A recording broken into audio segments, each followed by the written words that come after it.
I have three people with me today. This is the last program for the Living Traditions of Vermilion Parish series. And we have today Bernice Landry, Daniel Broussard, and Perrin, Perrin, who are going to talk about what it was like to grow up in Vermilion Parish, what their childhood was like a little bit about, and then demonstrate some games that they used to play when they were young. And some of these games may be familiar to y'all, and some of them may be new. So pay attention, and maybe you'll have some new games to play this summer. I'd like to get started by asking May to tell us a little bit about what it was like to grow up in Rice Cove, which is where all of these people grew up. In fact, they're all related. Bernice and Daniel are brother and sister, and May is their aunt. So they've all had similar experiences. But I'd like to get you to maybe tell us a little bit about what it was like to grow up there. Okay, would y'all like for me to speak French or English? The kids will understand English, they probably won't understand French. All right. Well, I was born in Rice Cove. I don't know if y'all know where Rice Cove is, between Abbeville and the Bay. And I went to a country school. I had to walk from my house to my sister's house, which was Mrs. Andrew Vaughn. And in the afternoon, we'd stop by her house and she'd teach us our catechism. Sometimes we had a horse that we could ride, but most of the time it was walking. And when I got to the second grade, we closed the little school. It wasn't a little red schoolhouse, it was a little white schoolhouse. Leon remembers that it was white, that's my nephew. Then we started to go to Abbeville and ride the bus. Oh, we were big then. We thought we were anyway. That's about all I can say about my school days. I didn't finish school, I didn't graduate. So that's about it. You told me a story one time about taking a horse and wagon to... Yes, but then I remember we didn't ride the horse, the buggy. Other people would, but we had... Leon, didn't we have the riding bus, Mr. Israel Broussard? Yeah. But before that, we didn't have horse and buggy. I mean, mule. No. No, that's right. I made a mistake. Okay. I'm curious about that. Okay. Bernice next. What about you, Bernice? Do you Well, the earliest thing I can remember is the flood of 1940. And I was 4 years old then. And the water was about to come into our house. But my aunt that lived down the road was like on a little hill. And there was no water there. So I remember my uncle, my cousin, coming to pick me up with a wagon. And I remember most of his red boots, his red rubber boots. And so he carried me and we went out. The chickens were in the bedroom. So that was a big mess. The chickens were put in the corn can. So there was no more corn when that was over. And that's my earliest memory. And then later, before going to school, my brother and I had a little bench. We'd sit in the kitchen and we waited patiently while my daddy milked the cows. And he'd bring that hot milk in the house, and there was no pasteurized milk in those days. So my mother would skim off the foam off the milk, and she would make us a glass of coffee milk. And that was so good. I don't think I could drink it now. And when I went to school, I didn't know how to speak English at all, just French. So I was lost. I didn't know where to meet the school bus. So my brother was older than me, so he came looking for me. And I was in front of the building, the elementary building where I went to school, and I was by myself. And I thought I had got left there all alone. And he came look for me and brought me back to school. That way, I got to make it on the school bus. Now, when we got up in the morning, we didn't have a bathroom like you have. We had to either use the pot by the bed, or we had to go outside. And do you know what we used for toilet paper? We used the catalog. And do you know why we used the yellow pages? Sears catalog.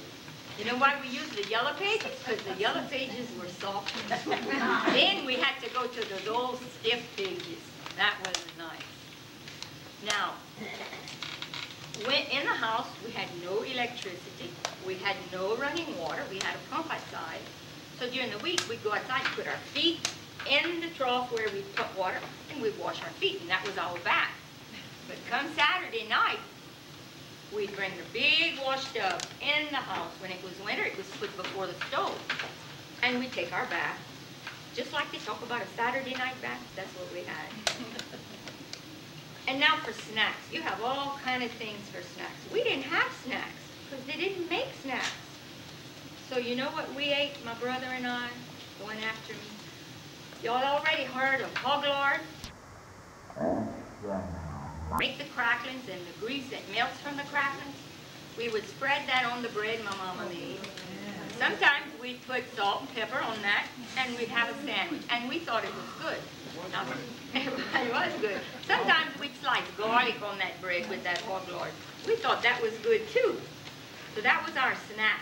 Or else if Mama baked sweet potatoes, we'd have a sweet potato or a piece of hot bread. But when they discovered bread, that was great. My little nephew would come over to my mama's and he wanted some of that white stuff on bread because he had never had that. So that was our snacks. Now, we did our homework at the table by lamplight. And everybody says that's going to ruin your eyes. It doesn't.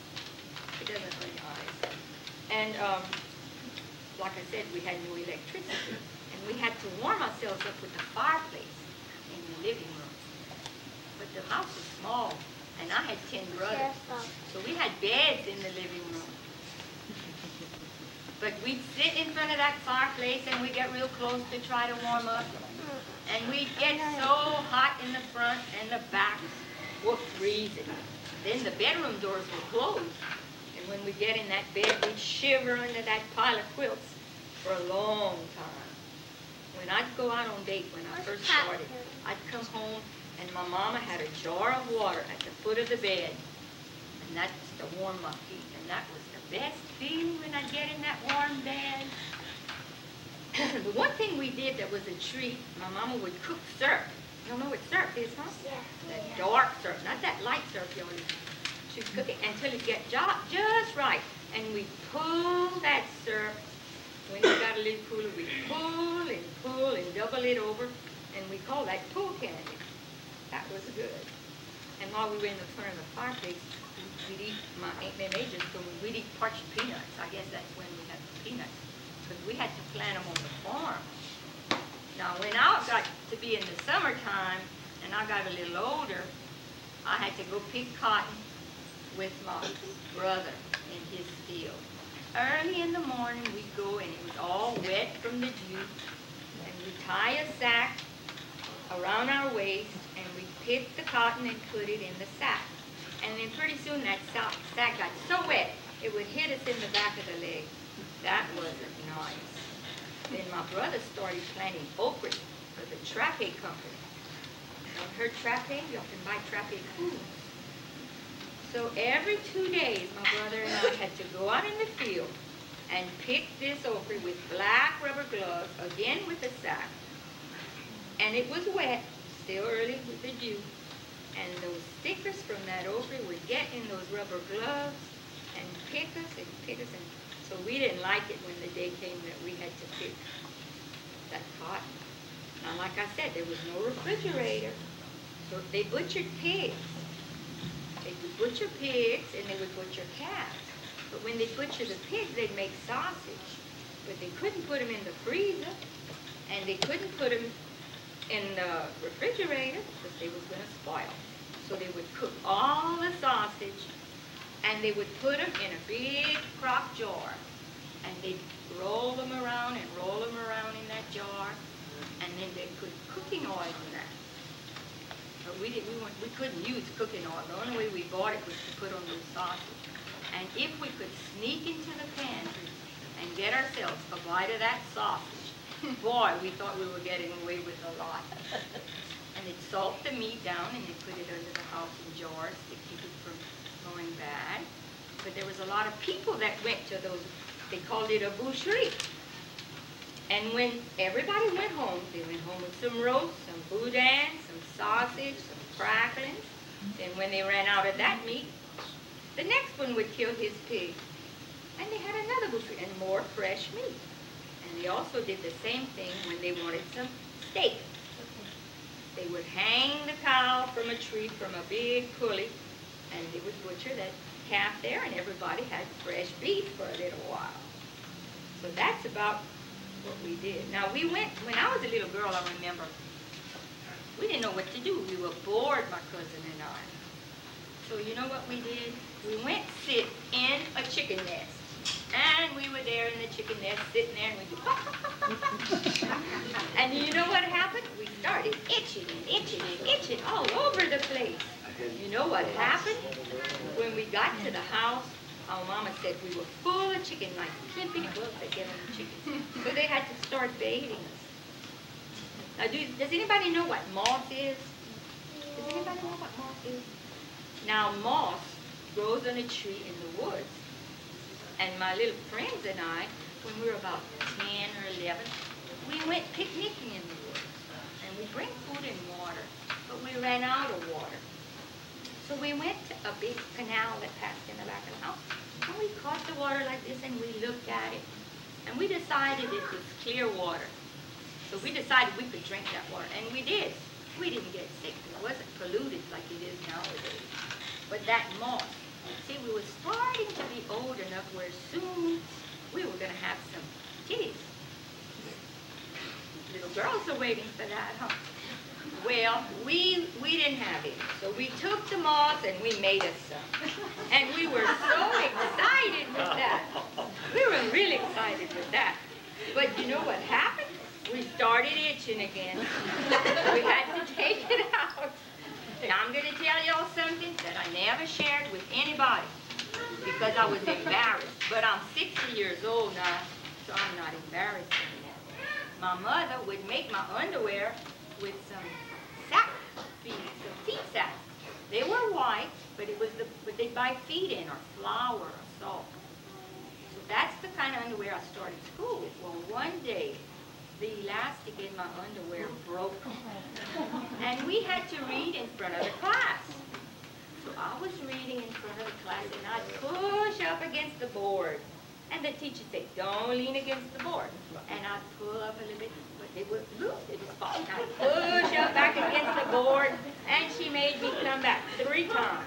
Well, when I finally came back, guess what happened? What do y'all think happened? They fell down in front of the class in 1st grade. Huh? My panties fell down because my mama had made them and the elastic was not holding. And I was so embarrassed. So the teacher took me in the back in the courtroom and she pinned my panties. So I put them back on and she rocked me in her chair and the class was laughing and she said, not for them to laugh. Well, after school, they were loose again. But I didn't know how to pin that pin. So you know what I did? I took them off and I put them in my book. And I came home without them. I didn't know where to put them. I didn't have a book sack. We didn't have book sacks. We were lucky we had books and a pencil. We didn't have many pencils, and we didn't have colors, and we didn't have games. So we had to make up things. We'd make mud pies. Did you girls ever make mud pies? Yeah, you make mud pies. You use a soft piece of mud. You make it soft. Then we take Mama's soap and we make some bubbles and we frost our pies. We had to find things to do. We didn't have an oven, but we'd make believe. But you know what? We never tasted. We never tasted. Yes. So that's about all I can tell. Okay? Now my brother's going to tell you what he did when he was a boy. Huh? What? Yeah, I was going to say, she was the only girl out of, were you 11 Yes. or? My mother had 10 boys. One died as a baby, so I had 9 brothers. And then, what was the joke y'all would say? We were 10 brothers and we each had a sister. And everybody would say, you were 20 people? 21? 22? He said, no, we were 11. We were 10 brothers and we each had a sister. And I didn't know about her panties, kid. See, I really didn't tell anybody. She can keep a secret. So, I'm interested to hear how we've heard from 2 women who were little girls in the 30s, 40s, and how was your experience with it? Well, I didn't have any experience as a little boy. I was born as a grown-up. No. Let me tell you kids about me. She talks about her parents. Well, listen. When I went to Abbeville, you know where Abbeville Junior High is? Well, that used to be Abbeville High from grades 1 through 11. There was no kindergarten. There was no 12th grade. 1 through 11. When I started school, we didn't eat in the cafeteria. How many of you here eat in the cafeteria at school? How many of you like the food? Okay. Well, when I started school, we had to bring our lunches. We were too poor to buy sliced bread. We didn't have a car to go get it in town anyway. So Mother made her own bread, and she'd make our sandwiches with roast beef or homemade preserves or something that was real, real good. And she'd put it in a paper bag. You know what a brown paper bag is? Well, we had 2 brown paper bags at home. One for me and one for my older brother. That was before she went to school. And listen, after we ate our lunch, remember, no cafeteria in school. After we ate our lunch, we had to politely fold our brown paper bag, fold it and put it in our pockets so we could bring it home, so that Mother had a paper bag to put our lunch in the next day. Could you tolerate that? Could you do that every day? Bring your lunch in a paper bag? Yeah. Would you say And bring it home? Well, anyway,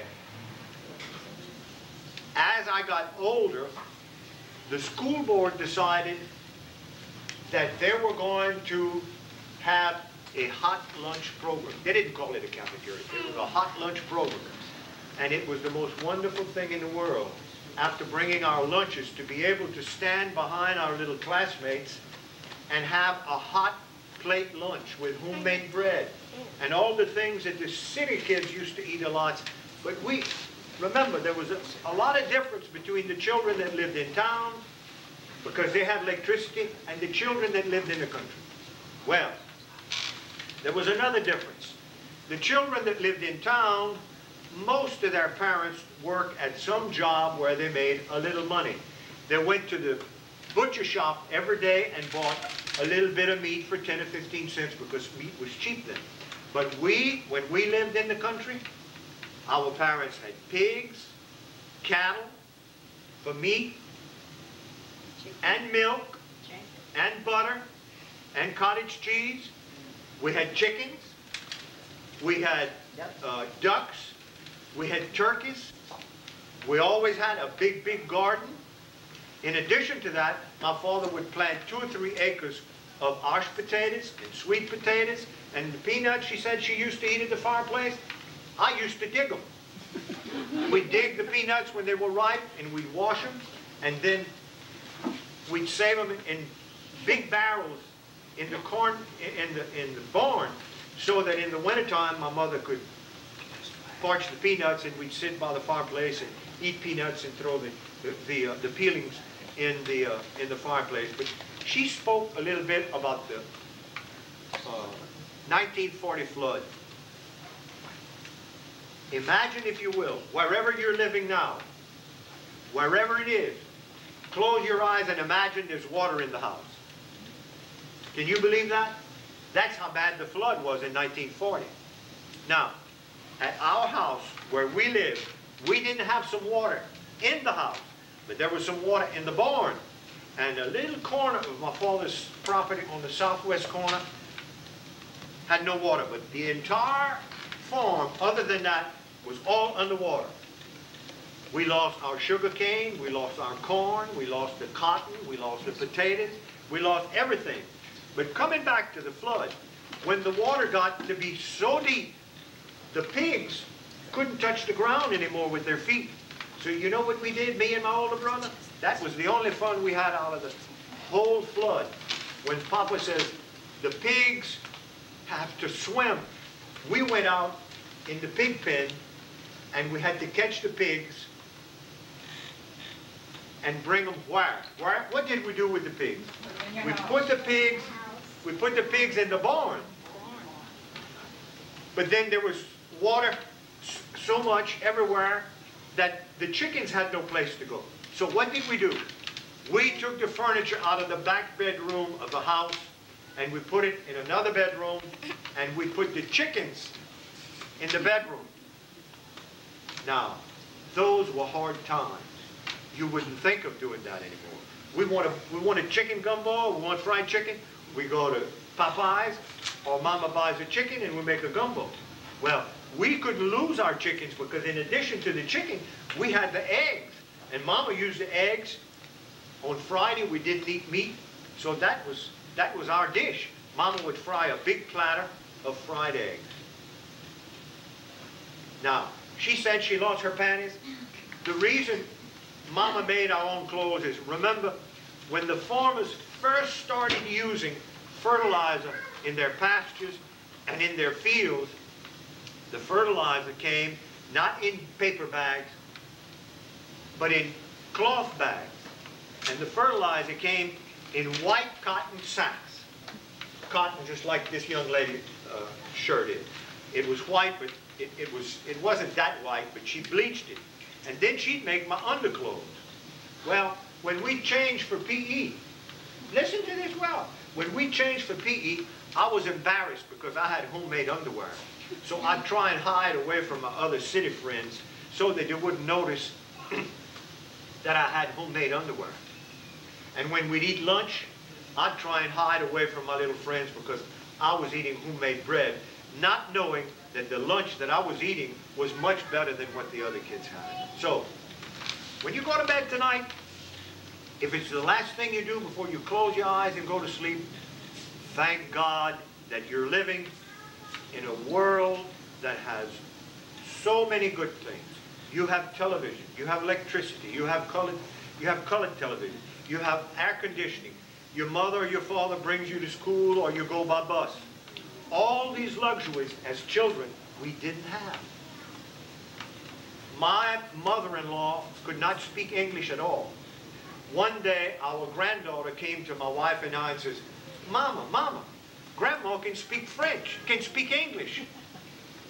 And Lorna says, my wife, what did she say?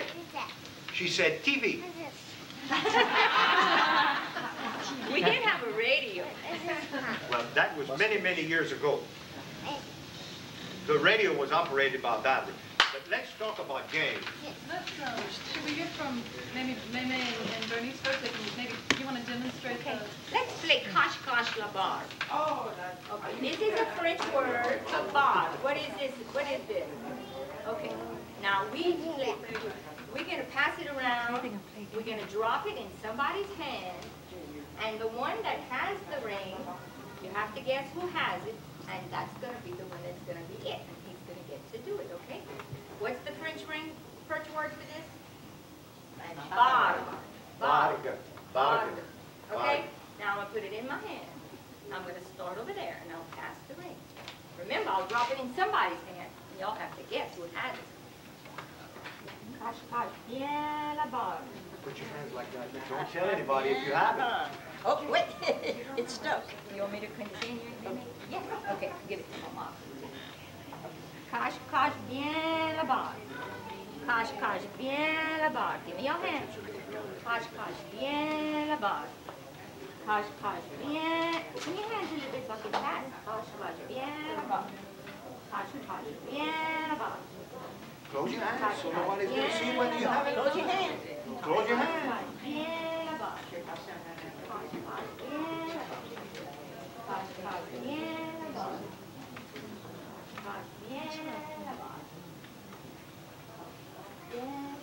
Okay, y'all guess who has the ring. Guess, make a guess and see who has the ring. Guess around till y'all find the right person. Somebody guess. You think she has the ring? Do you have the ring on? Show your hand. Holly doesn't have the ring. Who has the ring? Who you think? Do you have the ring? Okay, you go around and do it now. You go around. Now when they get there, kind of open your hands. See, that's the only way they can kind of open your hands. Start with Holly. Cache, cache, cache, cache, bien la barre. Cache, cache means hide, hide, well the ring. Cache, cache. Say that. Cash la bar. Cash la bar. Means hide the ring. Hide Say it the loud. ring. You can't roll an R, you can't speak French.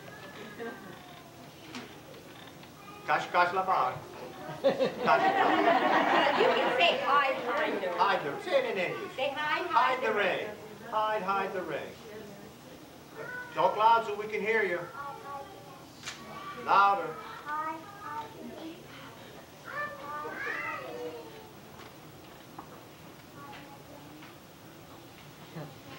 Remember to drop it to somebody.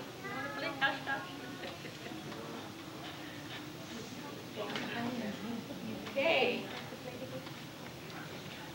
Now, y'all guess who has it? Huh? Who has it? Who's Keegan? Do you have the ring? Okay, do it next. Then we're going to do another game after that. You can do it. Well, then we'll do another game.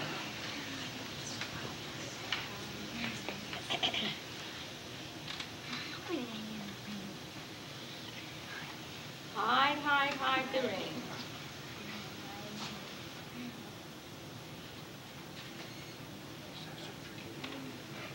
Okay, does somebody have it? Not finished?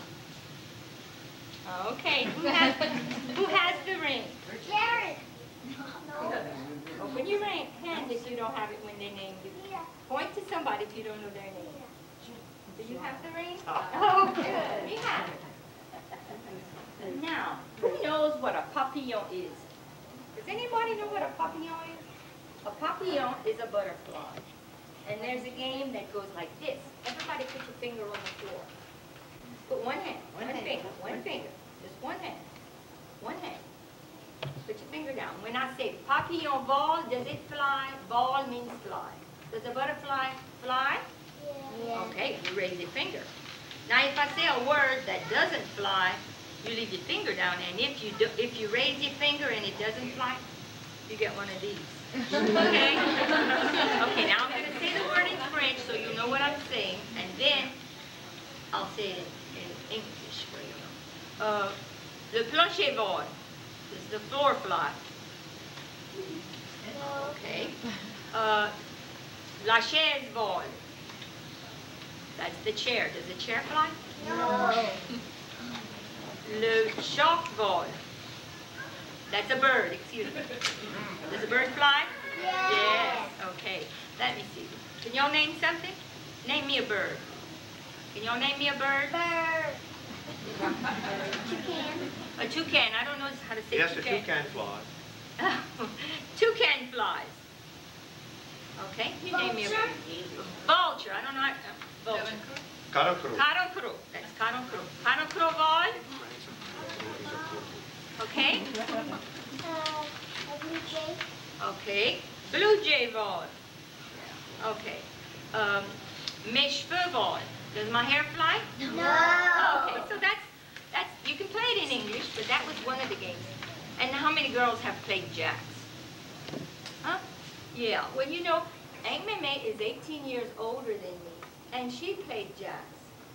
And I'm 60. So she's 78, and she played jacks. So jacks is not a new game. Would y'all like to play and show us how you play it? Okay, first you pick up one jack, then you pick up two jacks, then you pick up three jacks. Then you one, When you finish, you pick up all of them at one time. yeah.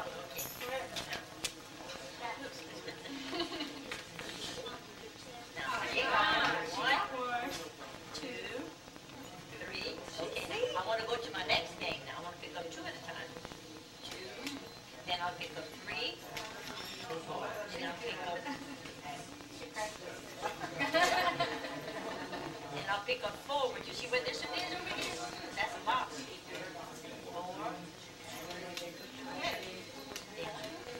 4. Then, whoops.